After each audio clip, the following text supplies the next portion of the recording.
जब वित्त विधेयक पर चर्चा हो रही है, इस देश का पूर्वी भारत विकास के पैमाने पर हमेशा पिछड़ता जाता था, उपेक्षित था, कोई उनके बारे में नहीं सोचता था। मैं स्वयं पूर्वी उत्तर प्रदेश से 1998 से लगातार इस सदन में चुन करके आता हूं और आता रहा, हम अपनी बात को कहते रहे, कोई सुनता नहीं था। 26 वर्षों से गोरखपुर का फर्टिलाइजर कारखाना बंद था। जब भी हम लोग अपनी बात को रखते थे तो कहते थे इसके बारे में कोई पॉलिसी बनाएंगे, बंद उद्योग को कैसे चला पाएंगे।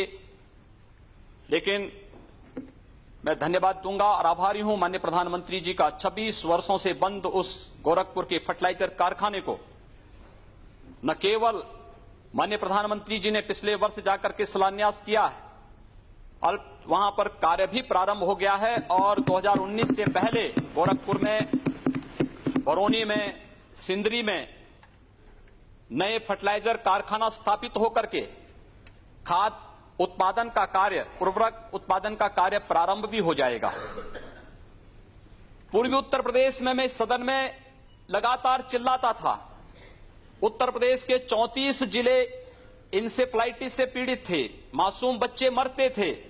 आश्चर्य होता है मुझे इस बात पर कि जो लोग बार बार इस बात को कहते थे, दलितों की बात करते थे, अल्पसंख्यकों की बात करते थे, अधिकतर मरने वाले बच्चे दलित और अल्पसंख्यक समुदाय के थे, 90% बच्चे उस समुदाय के थे। लेकिन उनकी पीड़ा को कभी किसी के द्वारा यहां पर सहानुभूति दिखाने का प्रयास नहीं हुआ। माननीय प्रधानमंत्री जी ने गोरखपुर को एम्स दिया और एम्स जैसा चिकित्सा संस्थान गोरखपुर में आज कार्य उसका प्रारंभ हो रहा है। देश के अंदर बुनियादी ढांचे का विकास कैसे होना चाहिए, यह मॉडल देश के अंदर प्रधानमंत्री ग्रामीण सड़क योजना के माध्यम से हमारे आदरणीय नेता पूर्व प्रधानमंत्री श्री अटल बिहारी वाजपेयी जी ने तो प्रारंभ किया था। इस देश के अंदर अंतर्राष्ट्रीय मानक के 4 लेन और 6 लेन के एक्सप्रेसवे बन सकते हैं, यह मॉडल उन्होंने इस देश को दिया।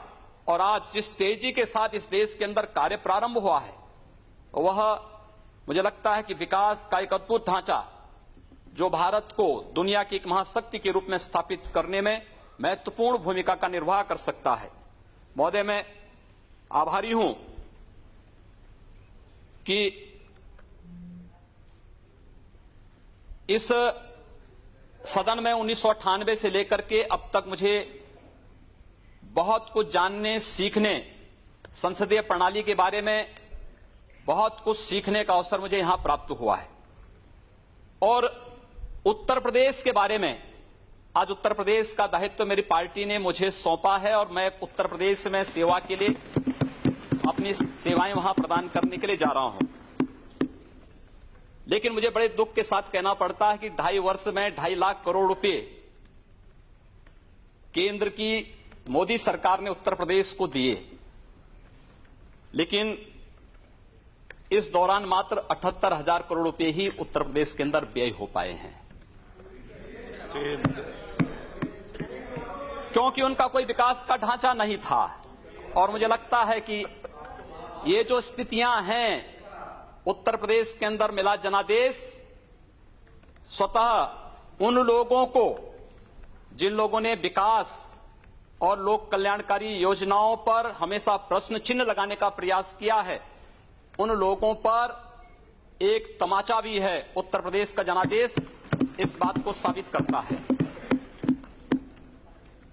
मैं केवल अनुरोध करना चाहूंगा महोदय आप सबसे कि उत्तर प्रदेश के अंदर विकास का एक नया ढांचा, सबका साथ और सबके विकास की तर्ज पर अपने नेता आदरणीय प्रधानमंत्री श्री नरेंद्र मोदी जी के मार्गदर्शन में उत्तर प्रदेश के अंदर उत्तर प्रदेश की नई सरकार स्थापित करेगी।